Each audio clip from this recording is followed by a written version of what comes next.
ஓம் நமோ நாராயணா. இன்னைக்கு நம்ம ஆன்மீக தகவலில் பார்க்க போகிறதுங்க, தினசரி 5 யக்னம் பண்ணணும். அதில் 3வது யக்னம் பித்ரு யக்னம்.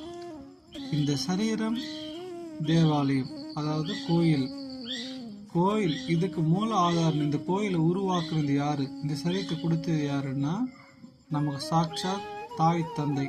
அதுதாங்க பித்ரு யக்னம் சொல்றது.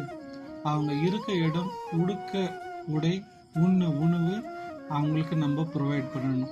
தாய் தந்தை எப்படின்றது கிடையாதுங்க. அவங்கக்கிட்ட நம்ம எதிர்த்து பேசக்கூடாது, அவங்க சொல்கிறத கேட்கணும், அவங்களுக்காக நம்ம இருக்கணும். இந்த 3 அவங்களுக்காக ப்ரொவைட் பண்ணணும். அப்படி அவங்க இந்த பூலோகத்தில் இல்லை, அவங்க காலம் ஆயிட்டாங்கன்னா அவங்க சொர்க்கத்தை அடைய வேண்டி அவங்களுக்காக நம்ம பூஜை செய்கிறதும் அவங்களுக்காக தியானிக்கிறதும் நம்ம கடமைங்க.